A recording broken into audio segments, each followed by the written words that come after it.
broadcast network, AfterBuzz TV.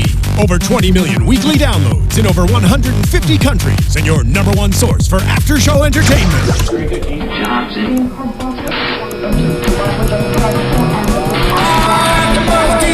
AfterBuzz TV, the destination for TV superfans. Producing after-shows for over 300 of your favorite TV shows. Interviewing celebrities and showrunners. And bringing you behind-the-scenes exclusives. All thanks to E! Entertainment's Maria Menounos, producer Kevin Undergaro, and internet leader Akamai.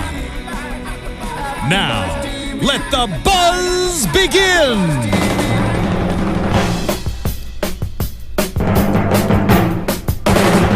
If you get in trouble. Hello, AfterBuzz TV Bar Rescue fans. Kevin Undergaro here with another exciting AfterBuzz TV after show.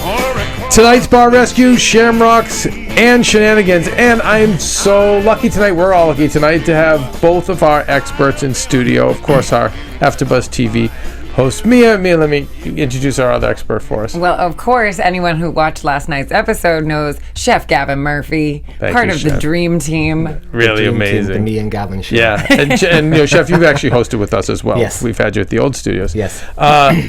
Okay, so I say this every week. I thought it was another amazing episode. It was so good. Right? It was fun. I mean, for you guys, can you separate yourselves? Can you see stronger episodes or weaker episodes? I wouldn't use those words, stronger versus weaker. I would just say different. And it's very interesting to watch the episodes that you've personally been a part of, because we film nonstop for 5 days and they cut the show down into 42 minutes, is it? Mm-hmm. Yeah. And so it's very interesting to see what made the cut to tell the story as a result, what tells the best story. And it was so fascinating to watch last night's and relive our experience out in Ramona. Okay, so other than, I mean, we'll go in some kind of order in this, and I guess we you know, maybe as we go through the order, you can touch on some of the places it was edited. We were talking when we first got here off camera about something that was edited out that seemed kind of fun. It was fun. So it wasn't fun at the time, but it was fun. Okay, so let's get to it. So yeah. It was interesting. I noticed just looking at my DVR. At the end, the kind of the relaunch was so few minutes because they spent so much time in other places. A very long intro. It was a long intro. You noticed that? Yeah, I did. So where is Bob? And you see John say, "It's not shenanigans, it's your life." Yeah. And then the creepy regular who's like, "It's a cat fight." That was such a great opening to the show. That guy was. It was good. I don't know who that was or where he came from. He was amazing. He was amazing. Molly Malone's in is it Pacoima, California? Or Ramona, California. Okay, and it's about an hour and a half out of San Diego. Yeah. So between LA and San Diego? Between LA and then you kind of go up the mountains. So it's, I guess, east of San Diego. Gotcha. Yeah. Very interesting. It was out there. Okay, well, Countryside. we see Rain and Bob have a 7-year. Bob's the owner. Yeah. And once again, we see kind of a Peter Pan syndrome where the parents give him $350,000 to open his own bar. Just some peanuts. Right. Yeah. And he's in there doing shots and just doesn't really have much control over things. And he's got this young, beautiful fiance who has been with him for 7 years, who gave up her career to run the show, and seemed like she was doing a decent job. I mean, she was doing her best. She was doing her best. I mean, under the circumstances, it's tough. Whenever you have that dynamic of the owner brings in his fiance or girlfriend to run his business, then you don't really know who's in charge, and that was really the case in this episode. He was the owner and he was managing, but she was the manager. She had no respect from the other girls working there. So the whole thing, the whole dynamic was very confusing, and for us to observe that from the get-go, it was tough to understand what Bob's role was. She was there trying to, what was her name? Rain, was trying to run the show, but then he would undermine her or he wouldn't help her. So she was really trying to do the best she could, and she tried. It just wasn't good enough. It's just, where a guy like that is so lame.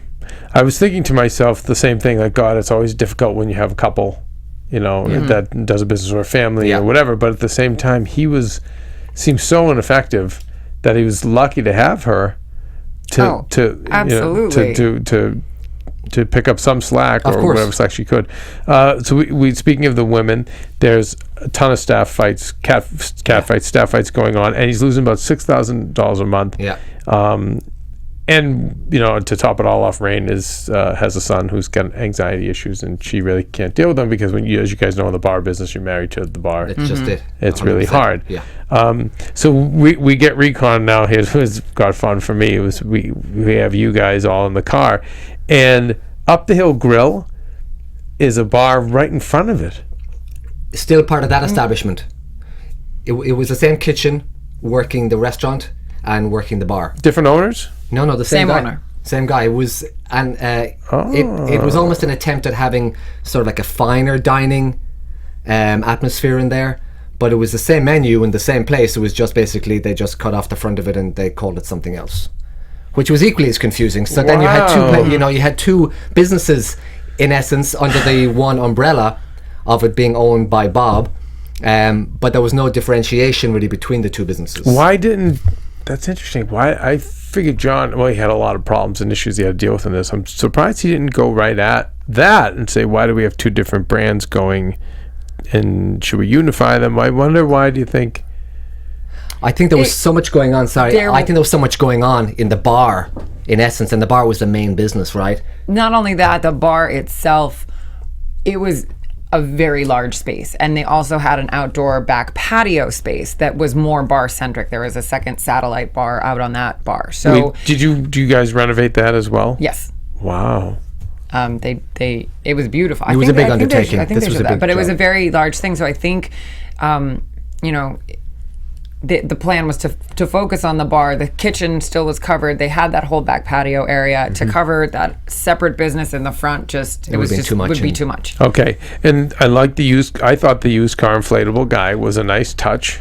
I love how many times they cut that into the episode because it always makes me laugh. In any business, does it ever work? It does if you're selling tires, possibly. Okay, I'm not sure. So does it work with a tire business? We see it in California a lot. I don't know if the other places in the country, but in California you see these inflatable things doing their thing, and you see the guy spinning the side. They always make me laugh, but I don't necessarily think that makes me stop and go. It's not going to drive you into the place and say, I'm going to go there because I got a funny clown man outside, so I need to buy a sofa. So it's not really going to bring you in. It's certainly honestly, I equate it to automotives, and I just don't think it has any place. No. So clearly wrong for this, but I think that's a general question I got to run at John Taffer at some point. He'll know. Is there any value to those things whatsoever? The only value it has is to the company that's making them and selling them. They're the ones making money off that thing. Well, there you go. So it's Main Street. 30,000 cars a day are going by. So we can. The bones are okay. We can do something here, right? Mm-hmm. Service station mid-bar, so that must have driven you crazy. Oh my gosh, number one. I was like, what are they doing? And those two giant gold bars that really set it apart, that there was so much wasted space in prime real estate at that bar that was just being wasted. And then my favorite is when we have the giant foam-filled beers. We haven't seen that in a while, but I see that in a lot of bars as the terrible system. Which is an indication that their beer taps are either dirty or old. The CO2 levels are off and the temperature is off. I can't remember if we took the temperature of the beer there or not. But listen, everybody didn't even get there, right? You didn't even get to that. It just seemed like there were so many problems. You didn't even get so to much going on. What were we going to say, Gav? No, just about the beer is that, everybody should know that now. So, if you're a bar owner and you're serving foamy beer, you know that it's not right. But if you're going to continue to do it, well, then you need to be, Exactly. It's so easy. The second beer is off. I'll send my bar. I know if you're pouring beers night after night after night, you know when something is not right. So the first thing is check the CO2. If that's off, then check the temperature. Okay, if that's off, might be time to clean the lines. Bring in your beer guys. Yeah.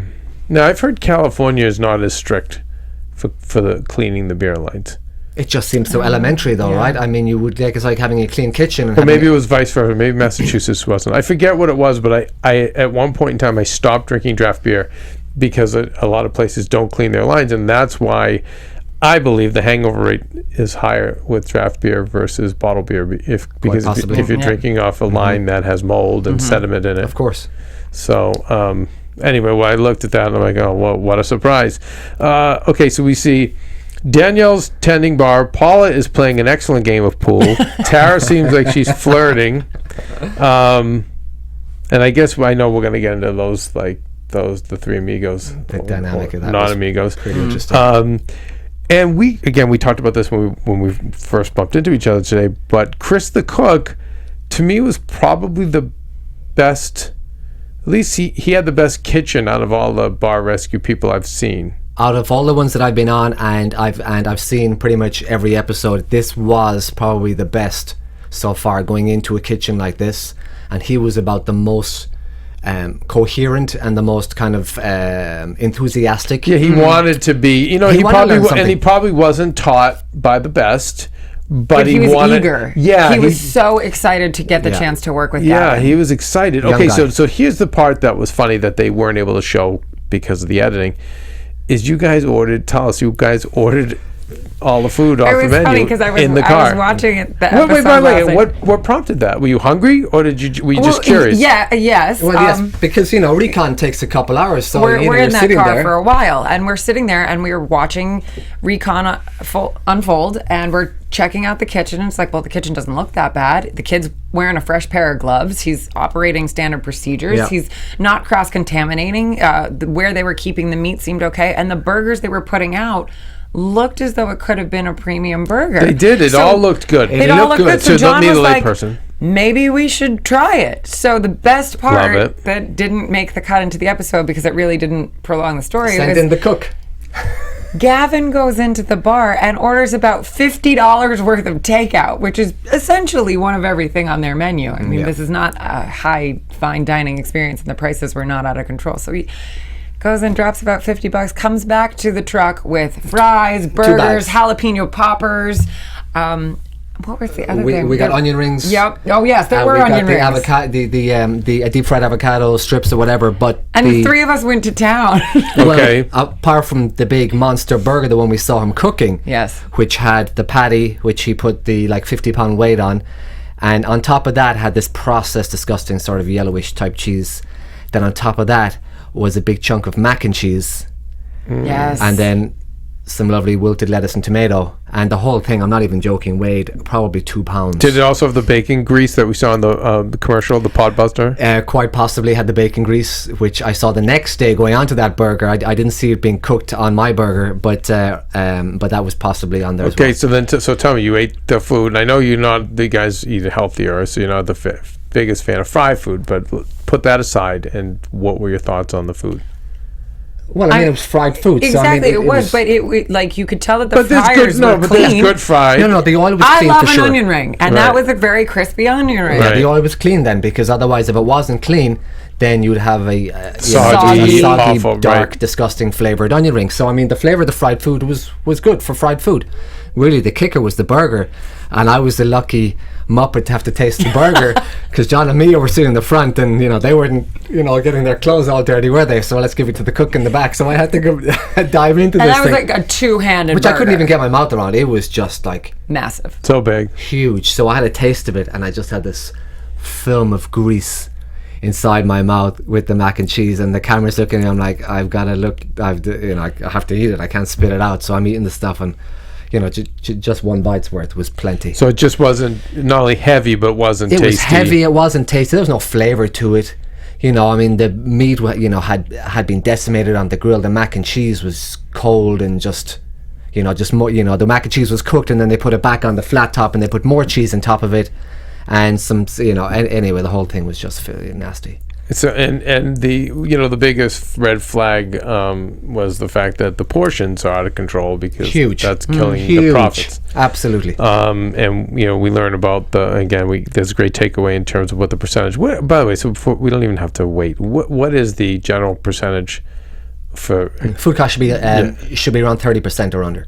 And they were at least 40%, So I mean, they were way off. Their portions were too big, but for that size portion, they weren't charging enough money.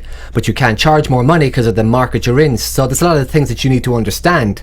So if you're serving a monster burger like that, you need to, a burger like that would go for over $20 or something up here, LA. But down in Ramona, you won't get any customers spending that kind of money. So they needed to understand to cut the size of the food down. and have it work in alliance with the cost of the food and try to figure out the the perfect percentage for them, which they were way off. We see Bob drinking and pouring and buying shots for himself. So and his buddies. Again, Peter Pan syndrome, Sure. just having fun as a kid. Which he so charmingly referred to as Shenanigans. Oh, Shenanigans. Shenanigans. Yeah, so everything with this guy, he just kept saying more shenanigans. Shenanigans. I don't even, you know what, I haven't heard that word since I was like a kid in the St. Patrick's Day parade back in Ireland. Nobody uses that word. But this guy, every second sentence had shenanigans in it. And like, more what shenanigans. What are you talking about? Just more shenanigans tonight. Maybe it was a drinking game he was playing with himself. I don't know. Who knows? But the whole staff said it. It was clearly a thing that was a part of their vocabulary. But the shenanigans then came out of nowhere, and that was like, okay, man, you're killing us. John finally, I always love the moment where he goes, "That's it! I can't take it," and he storms in, and he confronts Bob. He questions all the girls, and go ahead. If I may, please. Okay, there's two things that I want to touch on in regards to John going in this particular episode. Is the fact that staff fight really did get out of control. Those women were going after each other and attacking each other personally, and that is behavior that should not belong in any bar. And the second anything like that would ever happen with employees, you get that off the floor. This is not the environment for personal issues. But my favorite thing was the fact that once Bob got trapped behind the bar and the girls were going at it, rather than coming at it from a management standpoint, breaking them up, saying this is unacceptable, get off the floor, go get yourself together, go to the restroom, you go home, anything like that, Bob's response was to crawl over the bar top. That all happened for real. Out over the bar because there was no way out. Because the girls were blocking even the bar. Even to walk past them and just put his head down and hide, he wouldn't even do that. He just climbed over the bar. And then, so John goes in, but instead of going in, like, typically he will go in and go straight for the owner. He went in and to know that everyone knows who John Taffer is, and this man is in this bar and he's clearly out of place. No one is dressed in the jacket. And he's standing there and Bob's just kind of like...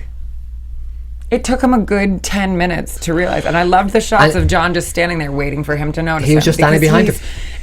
It totally encompassed his entire management standpoint and stance and his attitude towards his bar. He just didn't notice anything that was going on, and he was happy to be in the little DJ booth planning the next song, completely unaware of the fact that his inmates were running the asylum and that John Taffer was standing in his bar for 10 minutes and he didn't acknowledge him. And I'm watching it and seeing from what I could see most of that, and I'm saying to myself, God, it's so sad because I don't think you can fix that in 4 days.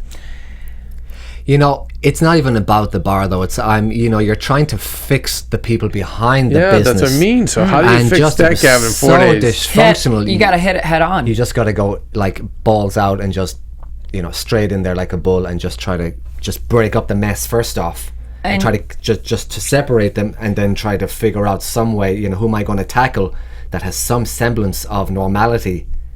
And I guess Rain was like the most... Yeah, she was the one. Coherent one out of the whole bunch. But I will say, of all of the episodes that I have been a part of and worked on, Bob's personal transformation was the most remarkable that I had witnessed. Okay, so we'll get to that, because I'm not just talking about appearance-wise. I'm saying throughout the course of the 5 days of shooting, that was... And that speaks to John hitting the problem head on, that it's not... The bar can be fixed. The fundamentals of the bar can be fixed. You can put systems in place. You can train them.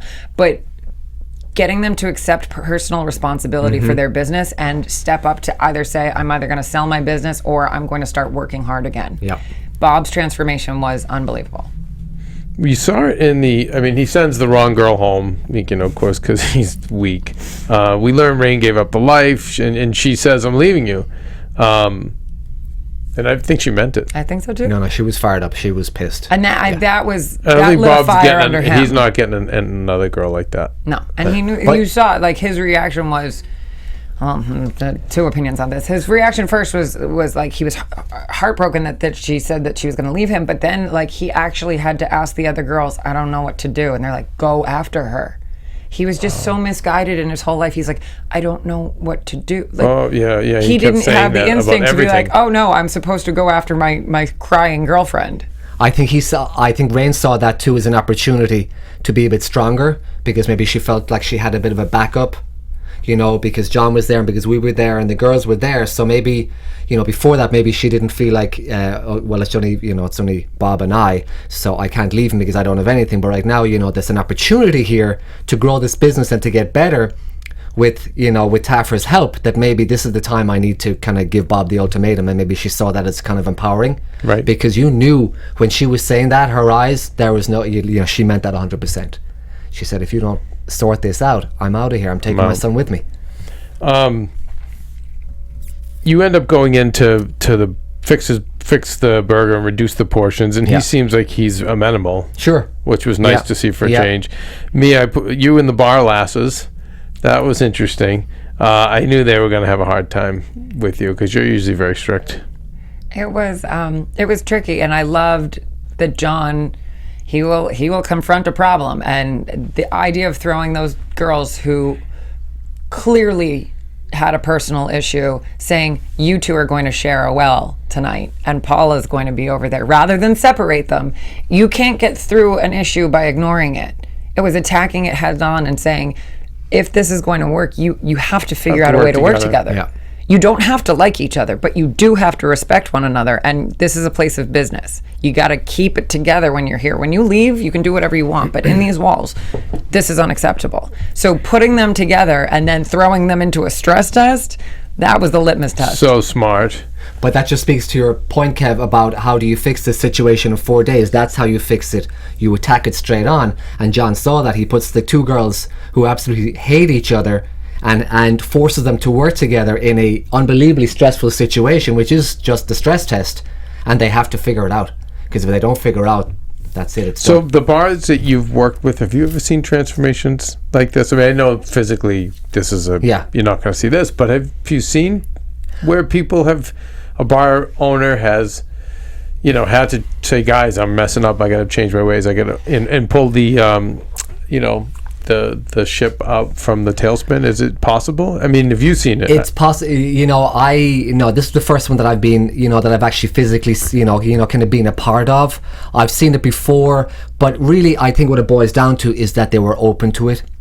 Bob knew that this was really his last chance saloon. Do you know what I mean? In fact, maybe they should have called it that, last chance saloon. Do you know what I mean? Because if this didn't work, then he was done. He was losing his girlfriend. He was losing his, her son, but he was also losing his business. He owes his parents a big chunk of change. So I think he actually realized the penny dropped.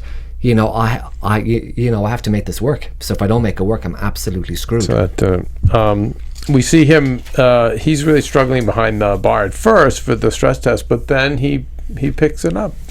He did, I think, and it got to a point where it was hit or miss, and it was not played up for television. The question of the evening was, where is Bob? Bob had a knack for disappearing right at the moment you needed anything. We would run out of ice. Bob's gone. You run out of glassware. Bob's gone. You need glasses washed. Bob's gone. You have an issue at the bar with guests that want to return drinks or send something back or don't like the food or something.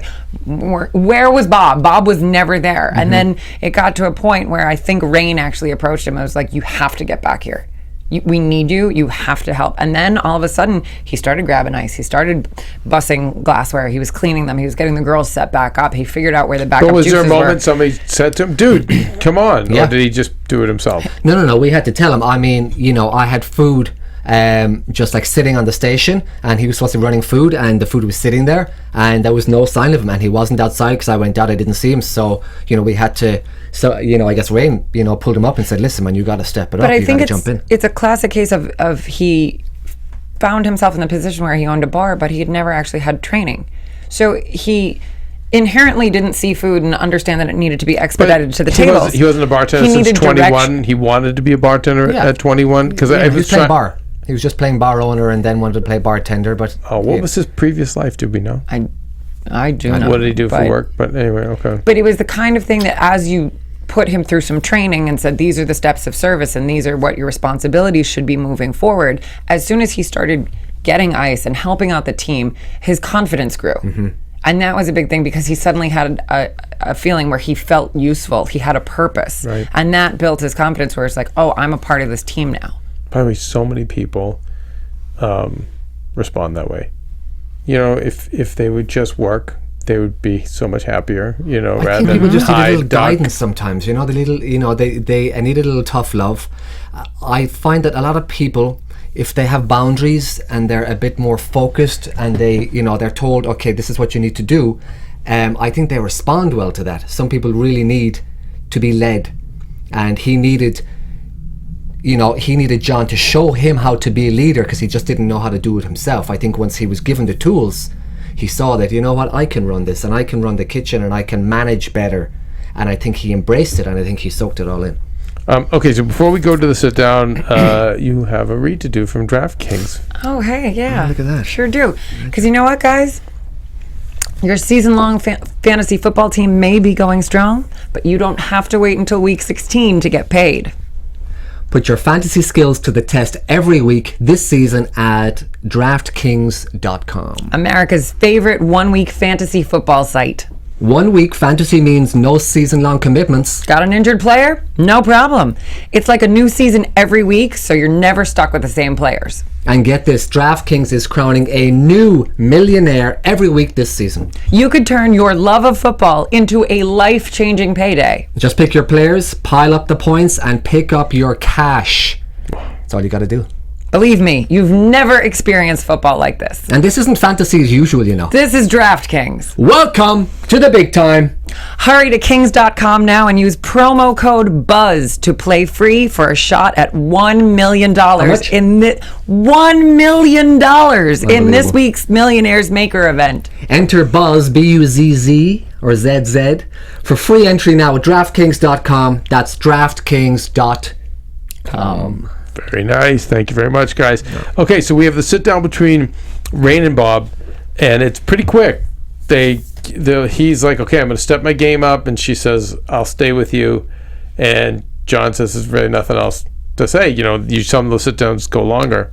Yeah. This was like pretty quick. Well, I think they were there for a while. They were there for a good hour, just talking about all sorts of stuff. I think eventually he came to the realization, okay, I got to get my S together. Do you know what I mean?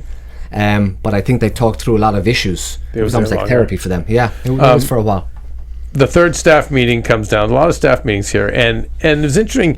He announced, I'm going to call it the Stagecoach Bar, and he does a little bit of explaining. He doesn't, sometimes he just unveils, sometimes he does tell them, owners, what the changes. Mm-hmm. And then other times he does, and then he doesn't, and he surprises them and then tells them after. Right. I wonder why he, in this situation, said it's not an Irish bar, it's going to be Stagecoach Bar. I was just curious why he let the cat out of the bag. I'm not sure what the reasoning. Maybe just to just because it had been such a tumultuous few days, and there'd been so much drama. I think maybe just to get some clarity and some kind of peace over them, because obviously Bob's got issues out the ding dong, aside from the bar with his parents and with Rain and all that other stuff. I think John may have done it. I'm just speculating, just to kind of put some clarity that this is where we're going, this is what we're doing.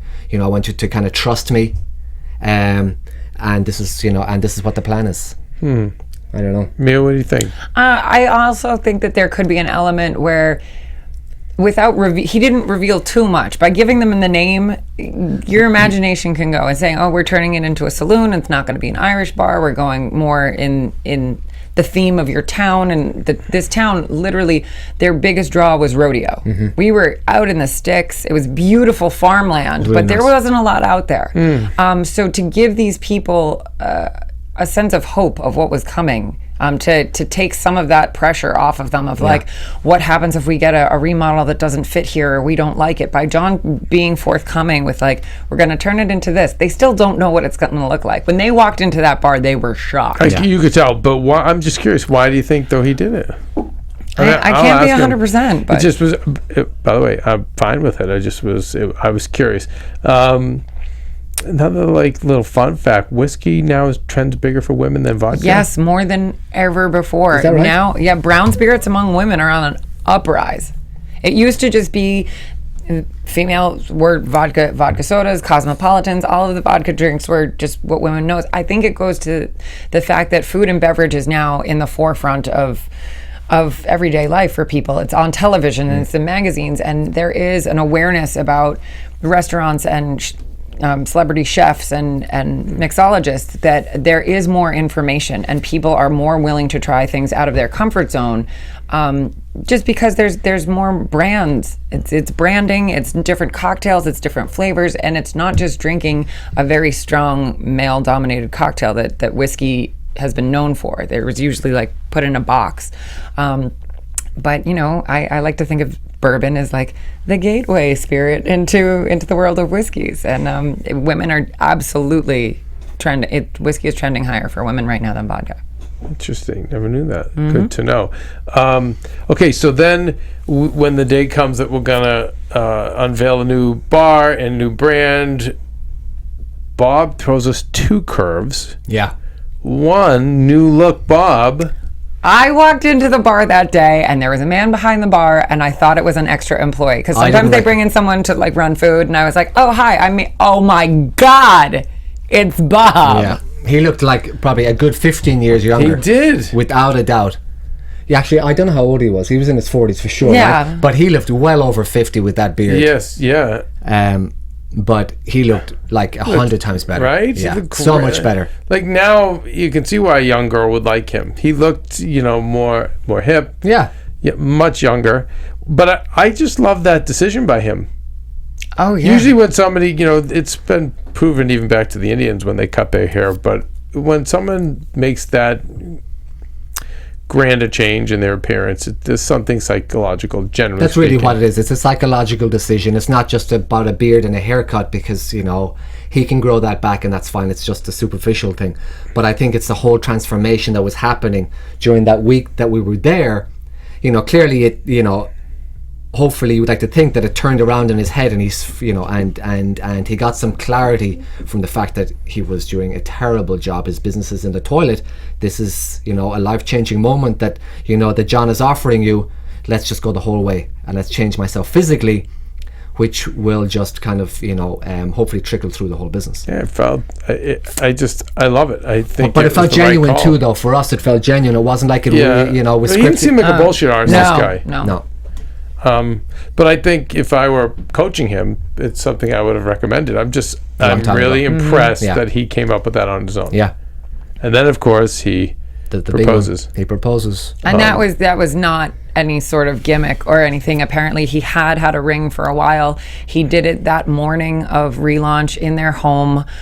Did not want it to be televised, did not want to have the moment recorded. He wanted it to be a genuine thing. He had been thinking about it and did have the ring, and was so overwhelmed by how badly his business was failing.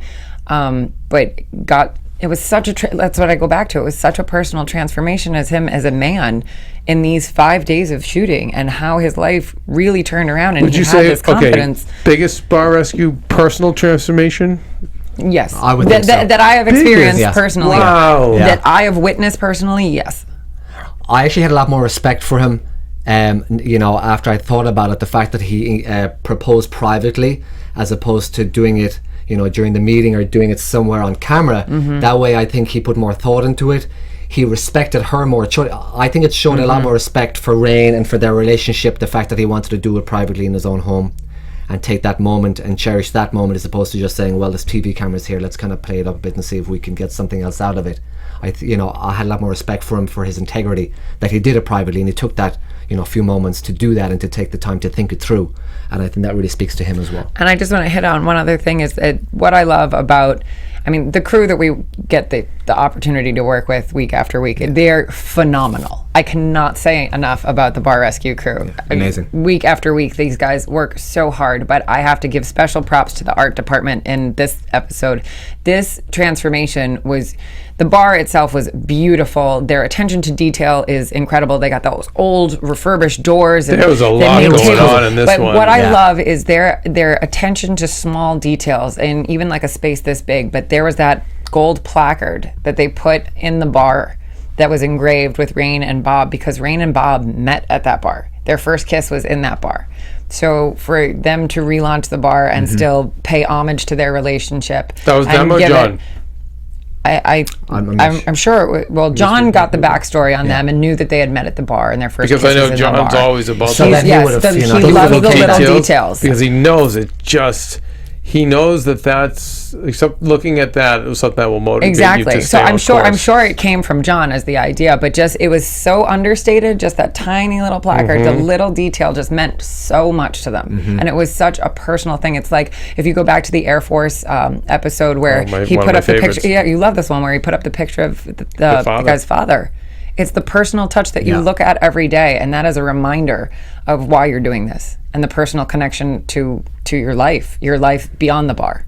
And that's what you should be working harder for. It's all about the personalities in the bar. The bar is just, the bar is just, the area that it happens, but it's about the personalities and the story within the bar, which is what the show is. It's about that. It's about, the transformation that you see within the people. And that really makes it kind of very gratifying for us too going in, because we're not just going in to show, I'm not going to show someone how to cook me. He's not going to show people how to drink. It's fine, they can learn that anywhere. It's about seeing them grow and about just giving them some tools to make their lives better. That's really what it's about for me. And I really enjoy that aspect. That's for all you guys. I think that's why it works. That's why it works, because we actually care. It's amazing that, just if you weren't here, just watching it, I would say, big transformation. And I had my usual tear moments on the episode. But to say the biggest, and I believe you because you've experienced it. That's great. That's interesting, though. We've seen so many big transformations. I love how they turned the old doors into tables. Yeah. I mean, they was recycled really ingenious. Very clever. I'm just going to say this because of something that happened on it was either their Twitter feed or a Facebook feed last night where someone started saying this is all staged, it's all and it makes me so angry. Yeah. I get fired up about it and I don't want to respond and get involved in an issue with trolls on social media. But 100%, we have done multiple episodes together and separate. There is no preconceived concept before John gets to set and walks into a bar and says, this is what it's going to be. This makes sense. That shouldn't be there. We should move this over here. I'm thinking this. It is all organic. It all comes from him. And those meetings can be anywhere from a half an hour walkthrough to an hour and a half for him to get to the point of creating this. And it's fascinating to see how his mind works as a businessman who has done countless renovations and managing bars. It's his world that he lives in, and he's one of the best, if not the best. I mean, I have. Oh, he's watching him best. work. Come on, because he's the best. Because he just does too many things. It's so. I'm sure there's guys who might be better at maybe one thing, whether it's branding or setting up a bar. But to do all of that, all encompassing. Oh, that's why he's the best. I will challenge anybody of those social media trolls that thinks that anything is contrived or formulated. It is not. But the show is shot within that period. Some days the show's only 4 days. Right. And some days it's 5 days. But from the day that that we get there to our first day of shooting to the relaunch, that is the period of time. It's either 4 or 5 days. And that all happens in that time. It's not like, okay, that's a wrap, we just had the relaunch and now a crew goes in and they finish it all off tomorrow. It is finished, and it is finished at like midday or 1 o'clock of that relaunch day, with down to the flowers, down to the bathrooms being, Do they work all through the night? Yes. Yeah. Wow. It is done. It is just in that time period. And my first show when I saw it, because obviously I'd never been on it, I was stunned when I walked into the first bar I did at like 3 o'clock in the afternoon of relaunch day, and it was all done. And I was like, there's no way they got this done. And that's what it is. It is a finely tuned machine. But it is it's so impressive, but it happens in that period of time. Where do they get the money to do it? It's amazing to do it the way they do it. We got turbo tabs, of course. We talked about the plaque. This is something that I'm going to mention to John. It's now my new thing. My only little problem with the show is the signs, because I know you guys only have 2 days to make them, because a lot of times it comes down to the last day or two for John to even name the business. But I'm going to talk to John. We're going to see if we got to find a sign company that's on board that would be just so fired up to work. A lot of throughout it, though, every city has different zoning ordinances, right? That's what I was thinking So, too. like, It just sign bummed me out that I placement. see a big one for, what was it, Up the Hill? The other name of the business. What was the other name of the business? Up the way. Yeah, Something like whatever, that. over the hill. I don't know what the sometimes it was, but it has to point Up a the certain Hill way, Grill. a different direction. But that one was big and bright and neon, and this was a small sign. So it was like, it's, you know, I love the name and the paint. It was like all that trouble, and Maybe it's down to the resources too, because we're under such a massive time restriction. Maybe trying to get like a sign that size done is hard. within that So that's why I 36 was hours. saying I would love to find, and I know they're out there, a company that would like to work with Bar Rescue to see, because I'm finding it, for me, that's like the your only pet like peeve. little thing I'm seeing. Like some of them, then sometimes they'll nail it, but just to get a sign with more depth. Right. Too, it was small and it was, you know, whatever, but everything was phenomenal. I mean, I could never pick what my favorite interior is of these bars or exterior, because they're all so Well, they're also cool. individual as well. It depends Yes. on the market you're in. Obviously, nothing too modern at all would have worked in this area because it just wouldn't fit. So, you know, that just speaks to John's talent as well, to be able to see that, to say, okay, we're in this, you know, this like stagecoach town, if you will. We need something that fits the demographic of being in the, you know, in a rural community. But you got to think super fast, and he is able to I get don't know how that he really, does really it. quick. Yeah, it's I amazing loved to it, watch. and so I went to Bar Rescue Updates. I don't know if you guys did, and he's kept the name, which is Good. great. He does have a Molly Malone's fan page and that stuff, probably to not confuse people or to not lose those fans. Right. And, you know, Bar Rescue Updates had said, oh, the reviews were mixed. But I read the reviews, and to me, they leaned more good Okay, than good. mixed, because I've seen the true mix. People loved the renovations. They felt the prices were a little high. Right. And That was a I could knock. see someone in that area saying that. That was one thing. There was one knock on regulars being a little mean to these newbies who walked in. We see that in a lot of bars. But actually, someone had referenced how much they liked Tara and how friendly she was. I love that. That's How great. she was like excited to introduce the 23 beers they had, but overall, very positive reviews and still in business. We like that. Yes, we sure Right. do. So good stuff. I wasn't able to see any kind of tease for next week. Did you guys? I catch one? did. I don't know who the expert is, but it looks like a fun one. Okay. Anything? Any? I know it's going to be an interesting cast of characters. It's a motley crew, and I couldn't quite get the full vibe other than wow. See, we've I'm figured out, hooked. Gavin, that it's like some of them are It's called a dramatic and teaser for a familial. reason. Sure. Okay, so like this was dramatic and familial, and then we have Just, the ones that are just madness, and people are absolutely insane, and I always laugh. You know what? I think I want to work at an insane show. Let's see how that is going to go down. To go, yeah. Yeah, I hope we need another cockroach bar, another O-face. I want a cockroach kitchen. It's not like we even need it, because we do get them, but they're I can't get enough of them. That's the problem. I'd like a cockroach kitchen. You know. You can have it. Anyway, all right, so guys, well, thank you so much for coming. Where do I find you guys? Twitter at Healthy Irishman. You can find my website gavinmurphy.com, and all my links to my social media are on that. Nice. And Mia. And at Twitter, I am tall_Mia, and Instagram, tall Mia. And also, if anyone's going to Vegas this weekend, I'm going to be at the Palms Hotel and Casino. Why? Friday night. Dancing. Relaunching. Dancing! Oh, wow! I love it!